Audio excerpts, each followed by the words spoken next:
All right, what's up, y'all? Welcome back to another episode of Cardinalytics. I think this is our 15th episode. It's been a minute since we've last got up here and talked to y'all.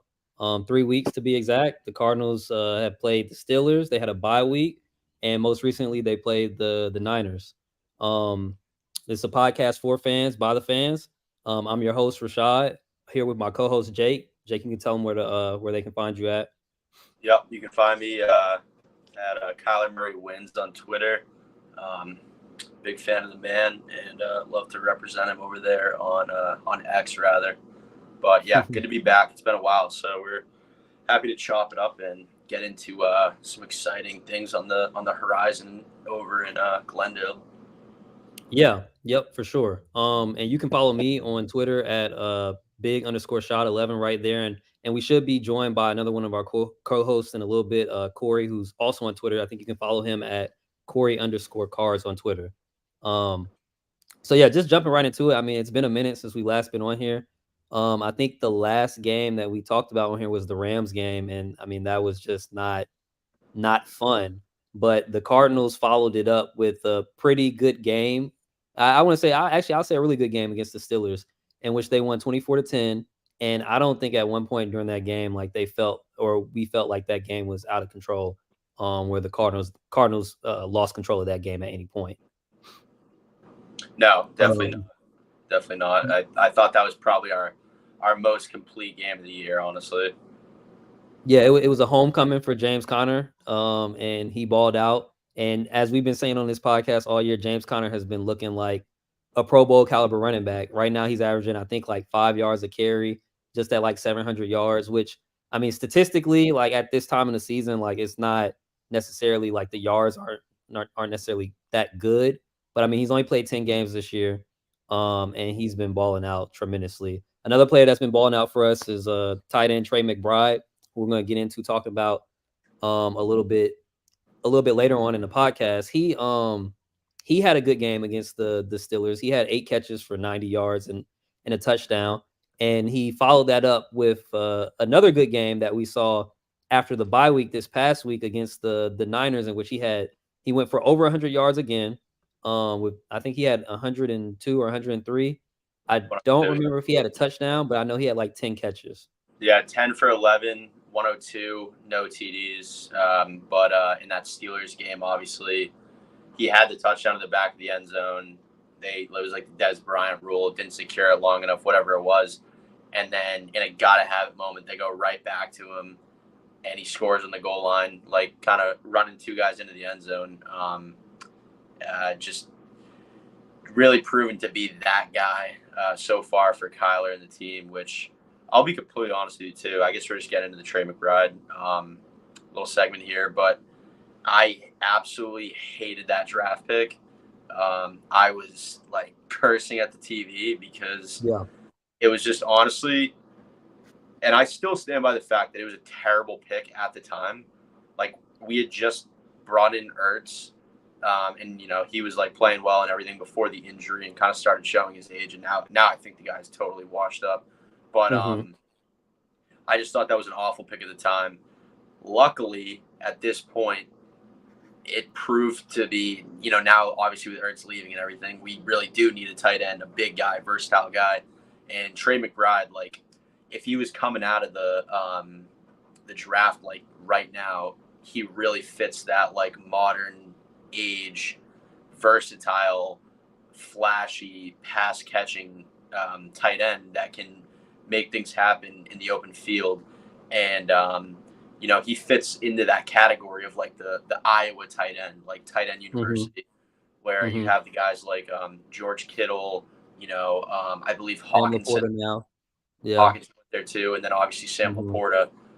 And Shot, as you were saying, kind of as we were chopping it up prior to going live here, like you gotta start considering Trey McBride to be top 5 tight end in the NFL like today, and just the amount of youth and energy that guy brings, like he'll quickly become one of my favorite Cardinals. I would say he already has, honestly. Yeah.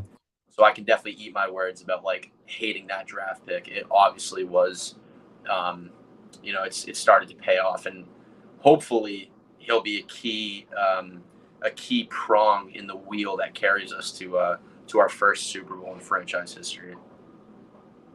Yeah, no, man. Like I agree with you 100% in that I hated the draft pick when we drafted Trey McBride. Like you said, we just signed Zach Ertz.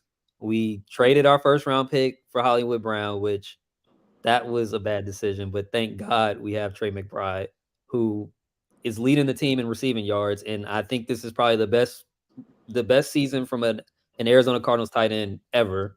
Yeah. Um, He basically didn't even get any looks the first 5 games. Yeah, no, none. And I specifically remember. So I have a friend who, he's a big fantasy football guy, Falcons fan, and I told him last year. I told him I was like, look, you don't want to ever play Trey McBride. Like I think we played them last year at the end of the season, and Trey McBride had a good game against them. But I was like, look, you don't want to touch McBride. He has been playing well. He hasn't been getting the opportunities. And even last year, I remember going to the Panthers game, which I think was like week 4, and he caught his first pass. This is so random. He caught his first pass of his NFL career against the Panthers, and he got up and he celebrated like he just scored a touchdown. Like like he got up and was dancing so much and was so hype, and I was like, yo, I don't know why he's celebrating. Like this dude is not that good. Like, and I'm just talking about last year. But fast forward to this year, once he's gotten the opportunity, man, he's gone above and beyond expectations. And right now, like you said, like I don't think it's far fetched to have him in those top 5 conversations. If you look at some of the top tight ends in the league, a lot of them are kind of on the decline this year. Like Travis Kelsey, I mean, he's still Kelsey, but he has not really looked the same this year. A lot of Um, reports about his body not being able to recover as fast and break right. down earlier in the season. Right. So like, I mean, he's kind of taking a slight step back. Hawkinson has looked really good this year, you know. Yeah, Mark Andrews it's been a down year for him because he obviously got hurt. But right. I think, those top 3 guys and George Kittle, I forgot about George Kittle. Those top 4 guys, I think right after them is where you can slot McBride in as being one of those elite tight ends in the league. And obviously it's just 1 year, you know what I'm saying? It's just 1 year. But if this continues, which I think we all agree that this is going to continue. Um, he's only going to get better. Yeah, Like, and this offense is only going to benefit more when you add an extra playmaker on the outside.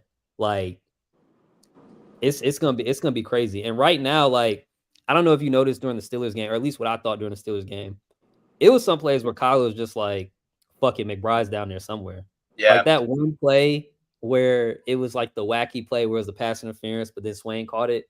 yeah. Kyler just like dropped back. He was like, okay, I got 1-on-1 with Oh, against San McBride. Fran. Yeah, Yeah, my bad. I said the Steelers against San yeah, Fran. Yeah, he just dropped back. He was like, I got 1-on-1 with McBride, and he just threw it to him. Like right. not even just complete trust in him. And then I think there was some plays where he even looked off some receivers that were open. Like I think there was a play where Michael Wilson was open down the field, and he was like, no, I'm gonna just give it to McBride. So like right now, that connection is like it's it's on fire right now, and I don't see that Yeah, changing. I totally agree. I really do see like shades of DeAndre Hopkins kind of relationship Hold on real quick. with with I got the fire alarm going off in my place. This is crazy. oh, that's what that is. Hold on.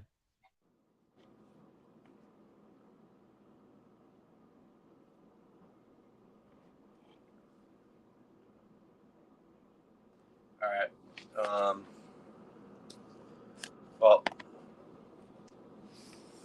unexpected here, but as Shad said, it looks like his fire alarm's going off. So yeah, I'll just continue on with the show.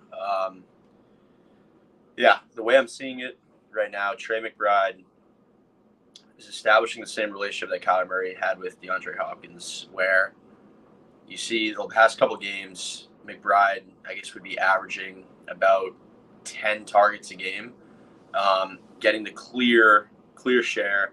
I think he outgained the entire wide receiver core this past game against the Niners by like, I want to say 80 yards, 79 to 80 yards, which is absurd. But the guy's elusive. He's fast. He's energetic. He brings that spunky, passionate, craze to the offense that you got to have. You got to have a guy that really just loves everything about it, and that's clearly Trey McBride. Um, so yeah, super excited about what he can turn into, what he is right now, and really, I guess, just looking forward to next season, being able to pair someone with him, which I guess kind of leads us into the next topic.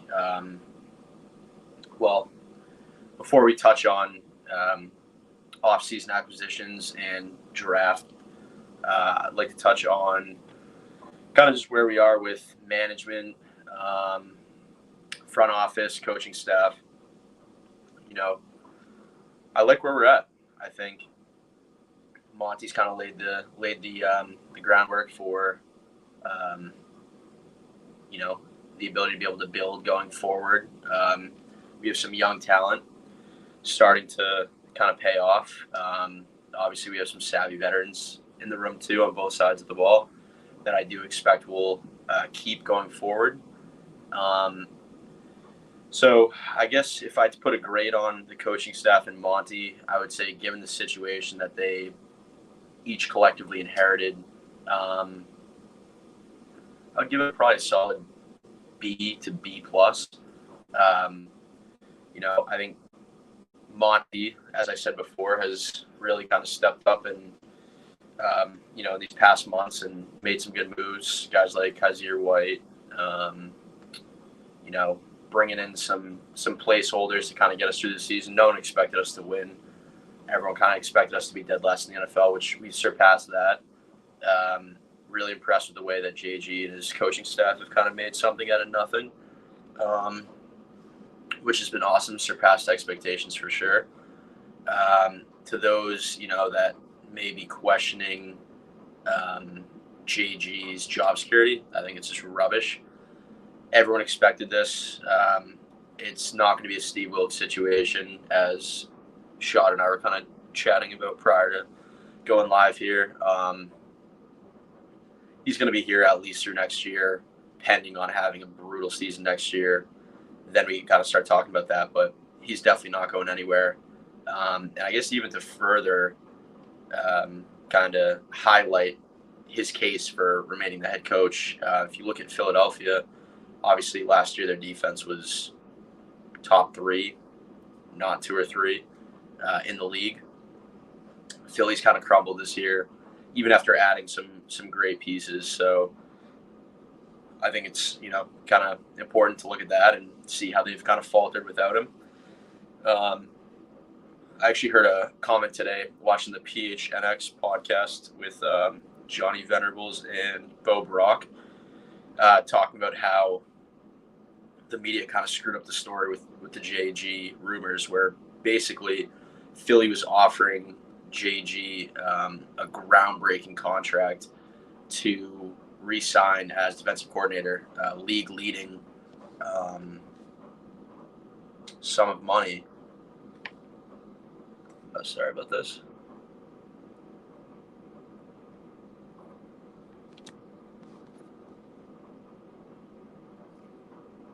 Looks like I need to. Looks like Shad's back in the studio.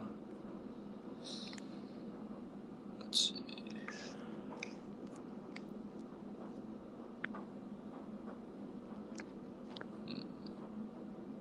All right, we're going to take a quick pause, and we will be back shortly.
All right. Okay. Can you hear me?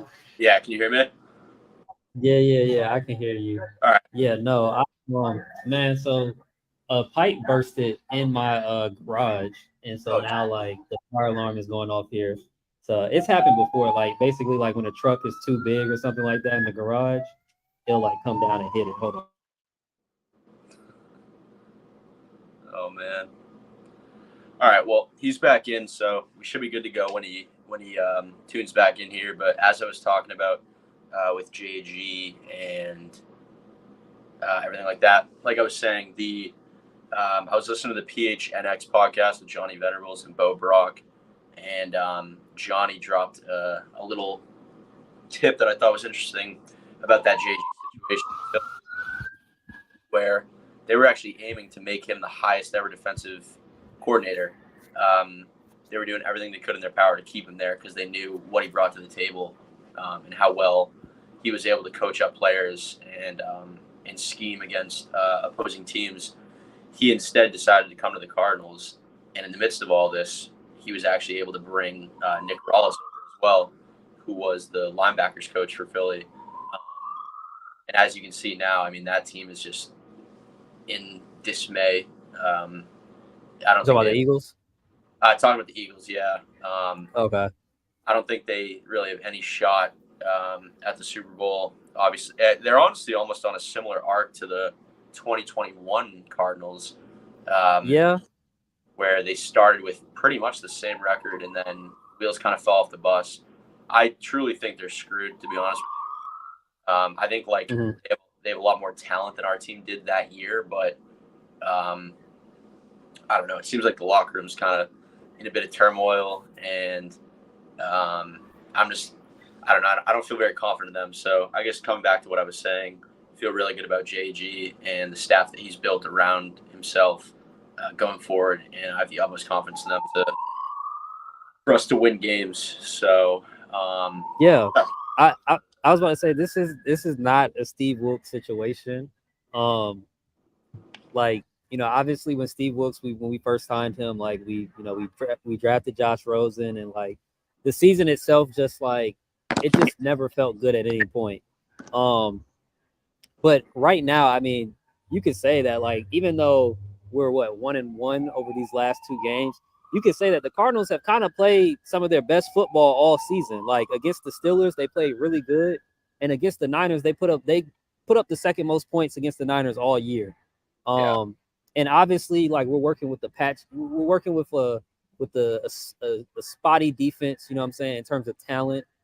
yeah. Um, It's you have rookies out there. Yeah, in like terms of it. talent, and even the Mhm. fact that outside of already being way down there at the bottom of the league talent wise, we're also banged up, Yeah, missing key starters in an already poor defense. So it's like, yeah, what do you really expect there?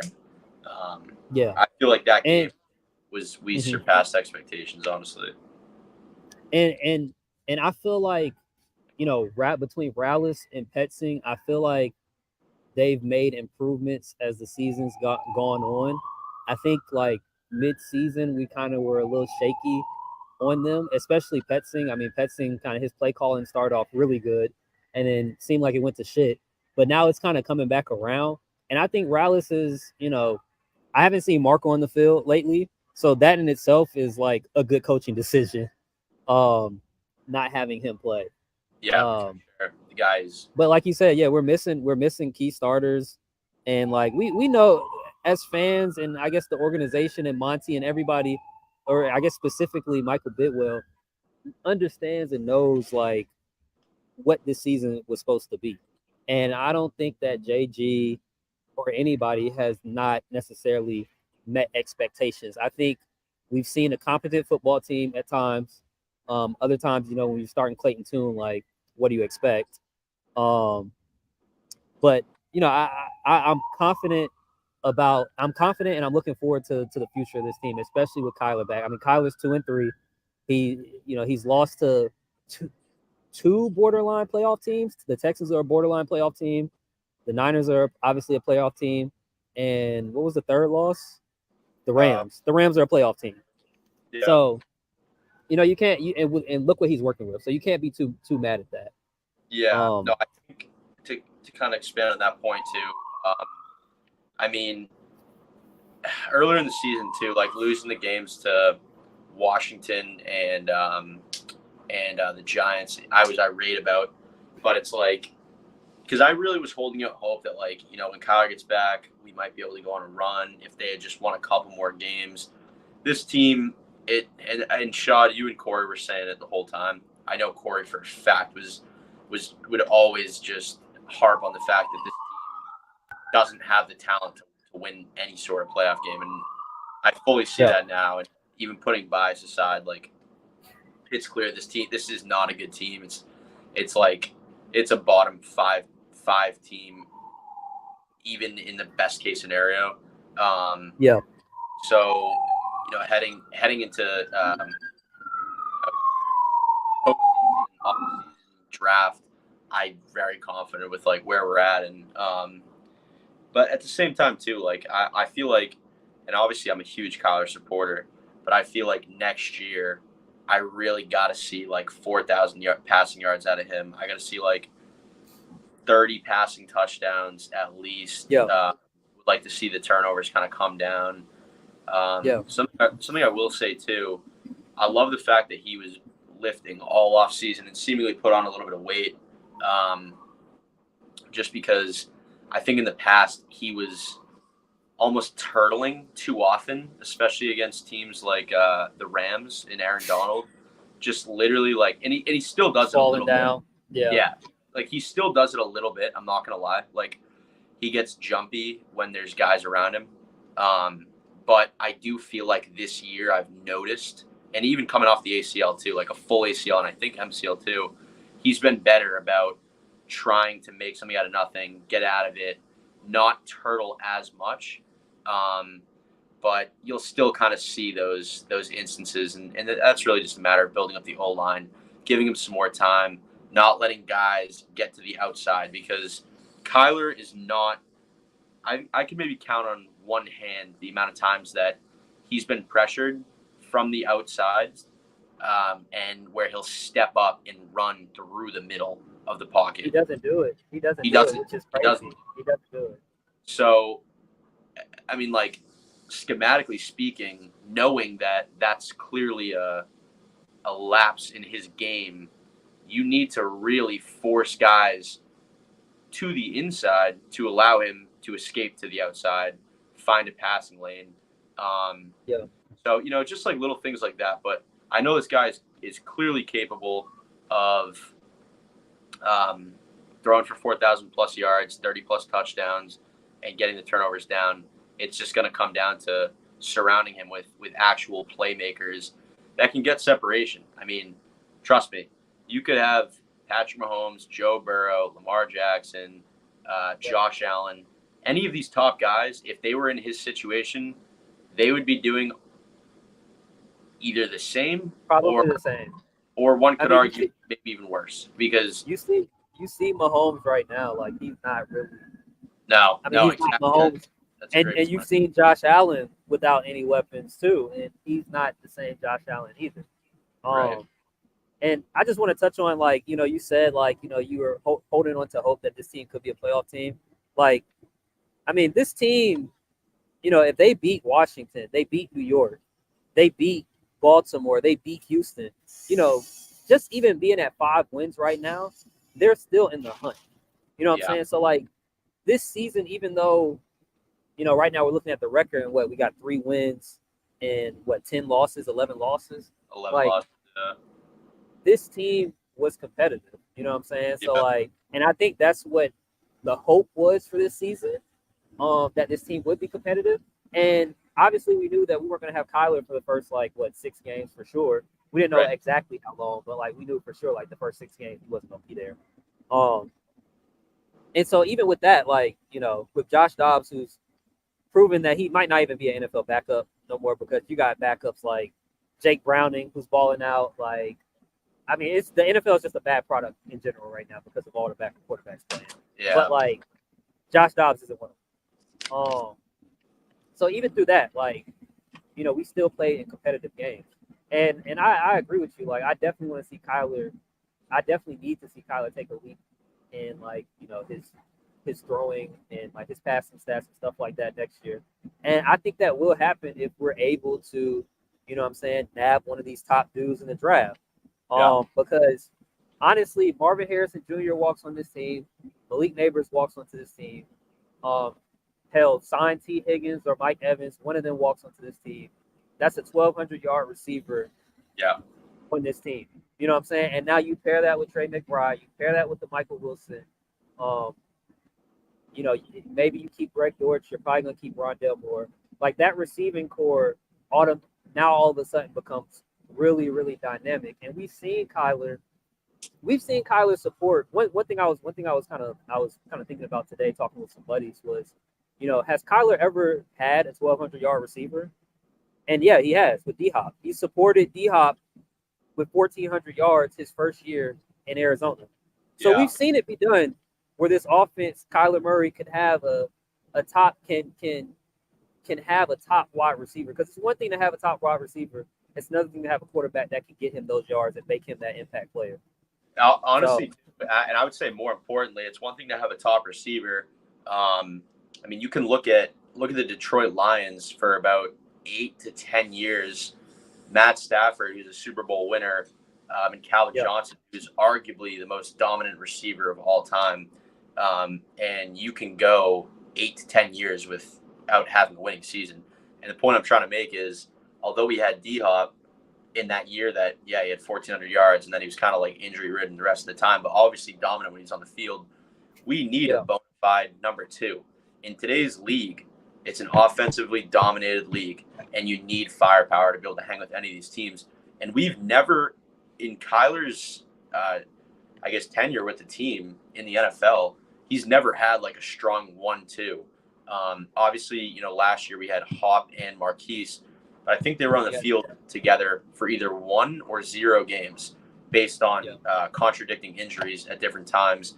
Um, and if we're able to go out there and get a Marvin Harrison, a Malik Neighbors, dare I say, bring in T. Higgins on top of that, I mean, you're looking at yeah, Kyler Murray putting up Patrick Mahomes like MVP level numbers.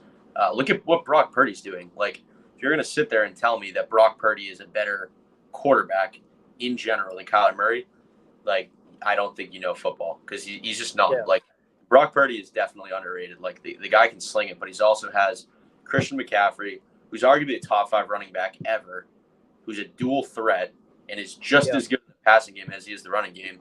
Then you have Deebo Samuel, who's a top 10 receiver. Then you have Brandon Ayuk, who's a top 15, 20 receiver. Then you have George Kittle, who's a top 5 tight end. It's like these guys are Weapons on weapons on weapons.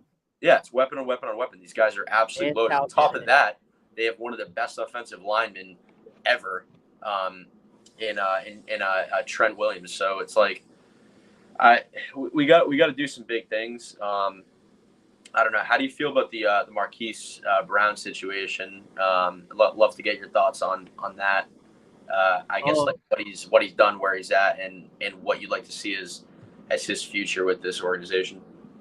Marquise started off this season like looking like a bona fide wide receiver one, looking like when Kyler Murray came back, he had himself a wide receiver one. And the first 6 games of the year, like he was balling, like he was making contested catches, he wasn't dropping anything. Now, like, I don't know if it's the foot injury, if it's the heel, because I think this is back-to-back years where he's had a foot injury. I don't know if it's the same foot, but like now it's just like he can't find a rhythm. It's almost like Kyler has kind of like lost trust in him. And I don't know if you feel this way about Kyler, but I feel like Kyler is definitely a quarterback where if he has trust in you, he's going to give you the ball, even in situations where you might not need the ball. You know what I'm saying? Like, even Yeah, in situations where McBride might be covered, tightly, and he could go somewhere else with the ball. If it's a crucial down, he's like, okay, no, I'm going to my guy all the way. And I yeah, think he started off like that with Marquise Brown, but Marquise just wasn't doing anything. Like right. he wasn't protecting his quarterback by coming back for the ball. He kind of seemed like he was getting bodied a lot by bigger corners, and he just wasn't effective. you know. Yeah. And so like seeing that, I feel like Kyler has definitely lost some trust in him because the last two games, granted, he's been, he hasn't finished those games because of injury, but like Kyler hasn't even looked his way, and Yeah. that's unlike somebody like Kyler Murray when he has a guy that he likes, he's going to look their way. It doesn't matter who it is. If he likes them, he's gonna look their way. It doesn't Yeah. matter the situation. I totally agree. So Yeah. Go ahead. yeah, Sorry. yeah. No, and I was just about to say, so like, when it comes to obviously he's a free agent this year, I'm not looking at bringing back Hollywood Brown. Like my first option, obviously I mean, I think that we need to add two big time receivers. So my first option is looking at getting somebody in free agency because that's what's first. And if you can go after a T Higgins, you can go after a Mike Evans. Um, you can go after somebody. I mean, hell, even Noah Brown's gonna be a free agent this year.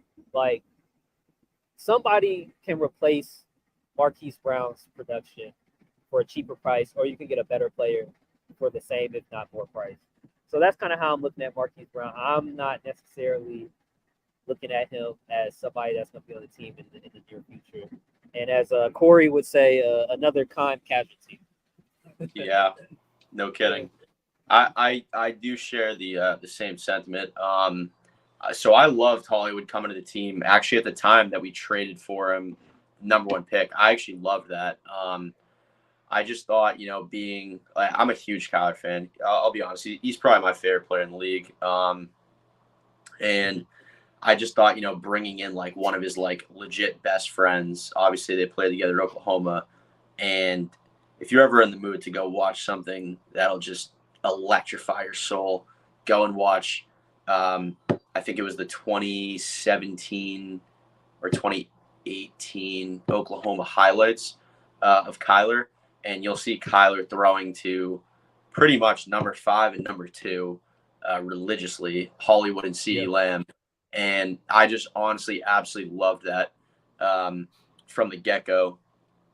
And I have Hollywood and like multiple fantasy teams and Kyler. I Yeah. love the two together. Obviously, last year before he got hurt, Hollywood was like absolutely insane. But at this point in time, the guy's like 5'8", 5'9". He's very undersized. He's only going to get slower as time goes on. He doesn't make contested catches. He is susceptible to drops. Whether it is the injury holding him back or not, like he's been terrible this year. Outside of those first few games, like you said, pretty much Yeah. a liability. Like Kyler came back, he was trying to throw to him, and the guy just like wasn't making catches. Like there was like interceptions, there was incomplete balls on like gotta have it third downs. Yeah. In situations where you'd like your #1 guy to like go up and like make a play, and he's just incapable of doing it. So that's obviously too bad, especially if he's seeking like in the area of like 12 to 13 to 14 million dollars. Like that would be an awful signing. Um, Ideally for me, we would go in free agency and sign either T Higgins or excuse me, like a Michael Pittman I or don't a know about Mike Evans. Like I yeah. think one of those three would be huge. I Yeah. think T about like 25, 26, somewhere around there. He's Um, 24. Yeah, Dude, he's so 24. 2024. Like my pick Mm-hmm. is to go get T Higgins. Like I think Yeah. we were to go out and sign that guy to like a 3 or a 4 year deal. Like that would make me so excited.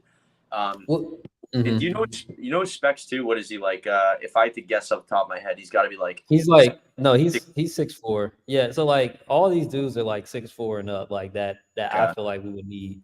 I mean, Okay. I don't necessarily I would love Michael Pittman, but I don't necessarily think that the Colts would like get rid of him, especially because they got their quarterback on a rookie deal.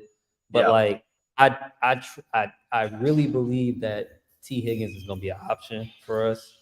And I mean, I know he's going to be asking for a lot of money, but if it was me, I would pay it to him just because I feel like that timeline, like let's say we do get somebody, let's say we do sign somebody like him to maybe a 3, 4 year deal, and then we also draft a rookie. Well, now you have him for 4 years. You have a quarterback. You know what I'm saying? You kind of accelerate that process Yep. of getting the offense to being like a legit offense in the NFL. And then you have a young protege or a young stud wide receiver underneath him to where after 4 years, if you want to move off of him, you can. Yeah. If you want to pay both, maybe you look into doing that. But Yeah.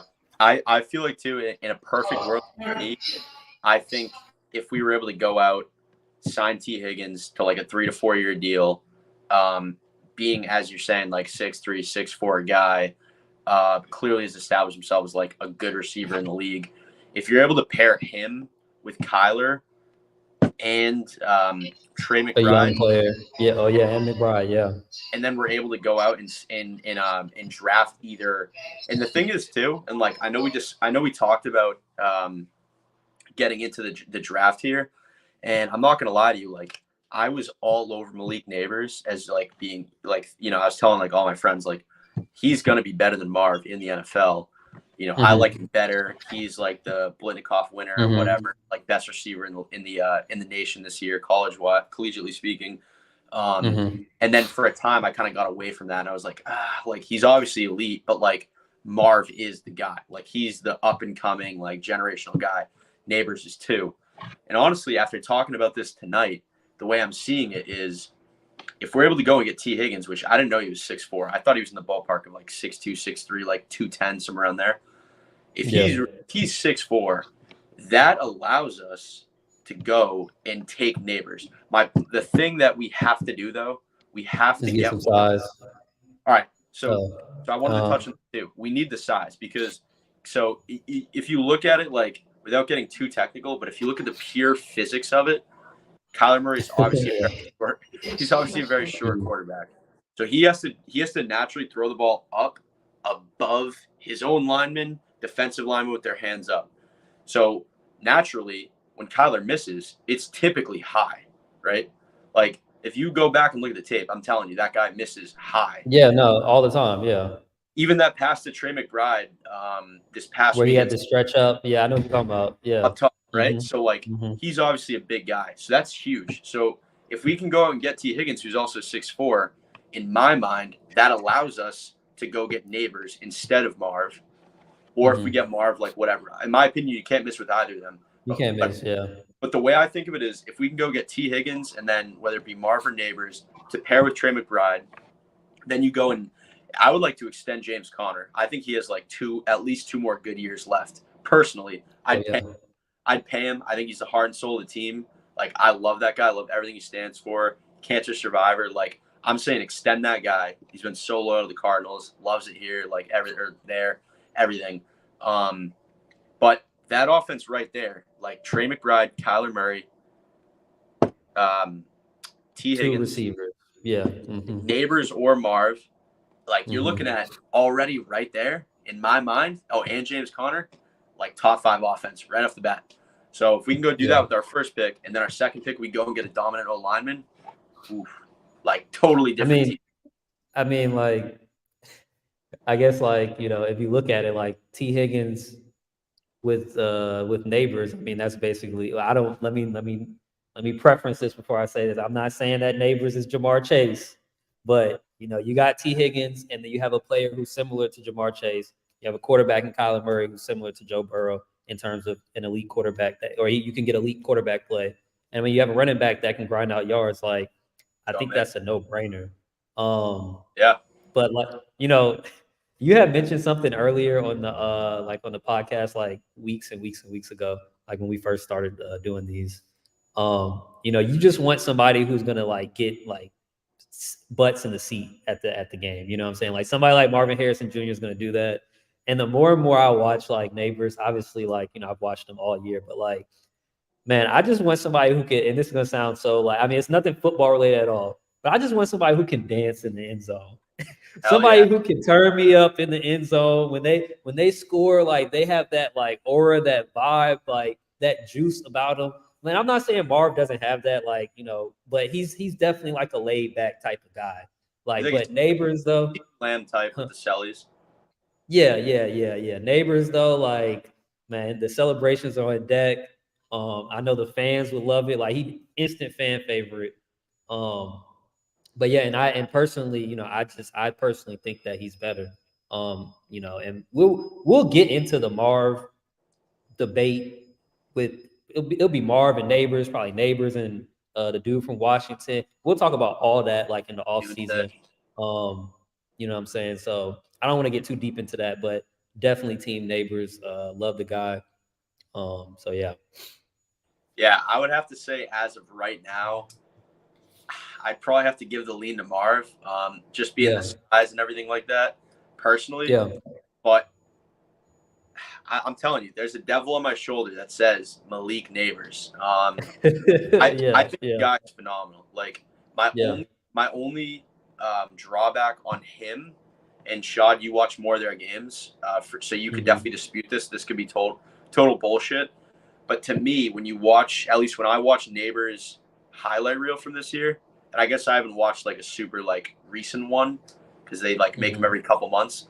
Um, but it seems like a lot of his highlights are like he like beat a guy and he's like wide open. Um, so Hmm. I just don't know what. I guess like you could answer this, Shad. What kind of value does he bring as far as like breaking tackles? Oh You know, yeah. Yeah. Yeah. like you know what I'm saying? Like the elusive, like go up and get it Yeah. type Yeah. catch, because that's what we need. Like we need a guy Yeah. that can go up and like body a dude out and make a catch, like a Yeah. Larry Fitzgerald style, a Michael Yeah. Floyd.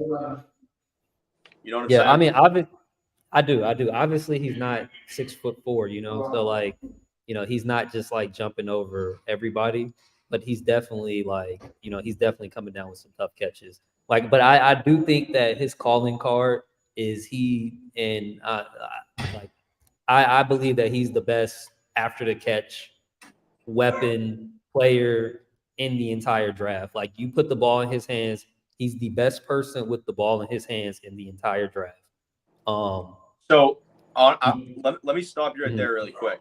So I've been watching Cardinals football for as long as I can remember. I know it's the same for you. To mhm, me, we've never like I watch all these highlights, right? Like every week I have YouTube TV. I watch every game, like mhm, religiously, very close, big fantasy guy. And I often see like Baker Mayfield last week, right? He had like 30 fantasy points. And what mhm, I honestly want to think, I want to know if you can guess what I'm thinking right now. What do you see a lot of these guys that have the quarterbacks that have the big mhm. stat numbers? What do they have that Kyler Murray basically hasn't had his entire career? I'm guessing a run after the catch threat, or After the catch threat, 100%. yeah, You yeah, see, you see these quarterbacks throwing the ball in the air like 10 yards, and then they get and like yeah, an they take it easy to the touchdown. house. You know what I'm Yeah, saying? yeah, And yeah, we don't have that. Like we literally have no mhm, one on our team that can do that, and that's a huge problem. mhm, And it totally hurts Kyler. Like look at Brock Purdy. He can throw a ball. Like you're telling me that Kyler Murray wouldn't have his success if he was in that situation. He can throw a yeah, 3 yard yeah, to Debo Samuel, who will mhm, part the Red Sea down the middle of the field for an 85-yard touchdown, like that. yeah, Brandon yeah, Ayuk, same thing. Like and yeah, so if you're telling me that Neighbors is the best run after the catch guy, yards after catch, yeah, then I'm saying go get T Higgins and go get Neighbors. Because yeah, another thing that I wanted to bring up is if we go and win this game this weekend, which I know you may have touched on that you're feeling pretty good yeah, about, yeah, we yeah, play ourselves out of the third overall pick. And mhm, you're telling me that in Washington too, because they're the ones right behind us at 4-10 right now. mhm. They're playing the They Jets play the this Jets. weekend, Yeah, and then I think they Cowboys Eagles. So mhm, they're probably going to lose out. yeah.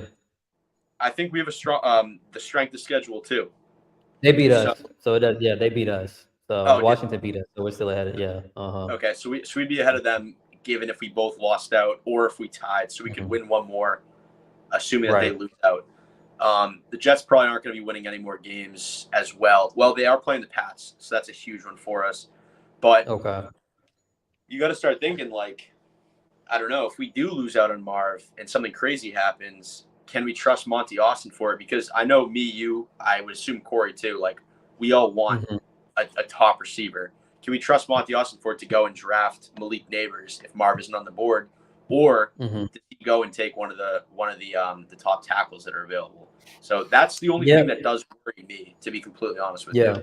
because I Yeah. would No. rather go Mhm. ahead. No, you No, go. I was about to say it definitely all just depends on how these guys look at the players. Like everybody seems to look at Marvin Harrison as like this generational talent, like top 3 player on the in the draft. And if what I'm saying, if they take Marvin, like I'm completely fine with that. Like, but I just think that the gap between him and Neighbors, like I do feel like Neighbors is the top 10 player in this draft. And if you go back and you look at the receivers, a lot of the receivers that were drafted top 10 in the NFL draft as of late, like, I mean, they're game changers. You know what I'm saying? Like Jamar Chase, Jalen Waddle. I want to say that Amari Cooper was like top 5. Um, He was high. yeah, yeah. So like they're game changers. And if you can get one of those guys, especially for us, like we need that. Like if we're gonna have a quarterback on a massive deal, you need a stud wide receiver. Yeah. Like he has to be a bona fide stud in order for the, what I'm saying, like the salary and stuff to work, because you are paying your quarterback. You know what I'm saying? You're paying him big money. Yeah. No, I totally Um, agree. I mean, even just talking about this is getting me hyped. Like I do trust Monty to go out and get a guy. Like he's a smart GM. he's He gonna knows get somebody. he's gonna get Yeah. somebody. He might get 2. If we go and get T Higgins in free Mhm. agency, I'm gonna be losing my mind. And honestly too though, like the only thing that I'm nervous about is if he goes and gets Higgins, does that deter him from taking a receiver early? If that was the case, I would probably rather get either Marvin Harrison. Neighbors Yeah, yeah, or I Marvin would, yeah, yeah, because you want to get the guy on the rookie deal for sure. instead of T Higgins, right? Yeah, for But if we sure. could do both and then still get a lineman, I mean, honestly, something too that has to be brought up. An absolute backbreaker last week. The Texans overcoming the Titans late in the game. Oh Awful, yeah, yeah, awful. yeah. Because they were Because down like what, I 17 to think it was, 0, 13 I to want to say it 0, was like 17-3 or something. 17 to 3. Okay, yeah. The fact that they Mhm. lost was just. I wasn't watching that when I was actually at a Christmas party. When I went and Mhm. saw that they lost in overtime, I was heartbroken because that's a game that they have to lose for us. And it looks like Stroud's going to be out again this week. If they could have lost back to back, they really would have started getting near the top 10, which would have changed everything for us. I'm not sure exactly who they're playing this week. I'm trying to think off the top of Mhm. my head. Um, I just know that CJ Stroud is I think it's not, Cleveland. They're playing Cleveland. and Joe Flacco's been playing well. So, He's been playing well. mhm. So I don't know. We'll see. But that's also huge too because we could go and take our receiver early with our pick and then take a Mhm. lineman with theirs. So I don't know. How are you feeling about the defense too? Because we basically rank like dead last defensively this year. Real quick before I get into that, I'm gonna have to run here in a little bit, so like we can kind Yeah. of touch on that for a couple minutes, and then I'm gonna have to head out. But yeah, I'm not necessarily worried about the defense because I feel like the defense has always been opportunistic, and I think that we're obviously going to add talent this offseason. Like I think in the draft we should go offense and defense with our first 2 picks. Offense first, whether it be offensive line or wide receiver. Maybe they get a wide receiver, they feel like they don't want to do that, or they fall too far. Like offensive line, and then either cornerback or interior defensive lineman. And I think that after we draft our offensive player in the first round, we need to just do nothing but defense, um, linebackers, corners, defensive linemen, like literally everything except for safety. I think safety is the only position that we're good at. We could definitely use some depth behind Kaiser White. I don't think we're that like solid at linebacker outside of him. Um, and BJ has been a bright spot. He was a little quiet this past game, but I mean, you're going up against Trent Williams in the Niners, so he was a little quiet this past game. But like, he's definitely been a bright spot. And I mean, I'm opportunistic about the defense. Like, I Yep. don't think that they can get too much worse than this. And I think that with a better offense, like, that's obviously going to help them play better just by not being on the field as much. Yeah. No, I totally agree. I actually agree fully. Like focus on the offense early, get your guy. I really, really hope it's a wide receiver. But Mhm. we'll see. And then after that, like load up the defense, let Gannon and Rollis kind of do their thing, and set us on the right path. But Yes. yeah, I know you said you got to run, so we can wrap it up now. I guess real quick, I'll just throw my prediction for this week. Going against the Bears, I do think we're going to win this one. I'm going to say Cardinals win it like 31-17. I think it's going to be a dominating win. So you're kind of close with me. I was gonna say 31-23 Cardinals. I definitely expect us to win the game. The past 2 weeks, where I mean I know it's just 2 weeks, but we put up 24 and 29 points. Yeah. I don't expect that to change with the Bears, and the Bears just don't scare me. They're just not a team that scares me. And they've been playing great. They've been playing great defense as of late. Don't get me wrong. They've been playing. Yeah, they have. To be honest with you, I see this game kind of going like Cardinals Steelers a couple weeks ago. I'm also in the semifinals in my Dynasty League fantasy league, and I'm riding with Kyler, so I need this guy to put up like 20 plus. That would be great. So hoping he can maybe run one in and throw for maybe multiple touchdowns. I think for the first time all year. Yeah, I think he's going. I think he's going to carry you to that finals, man. I hope so, man.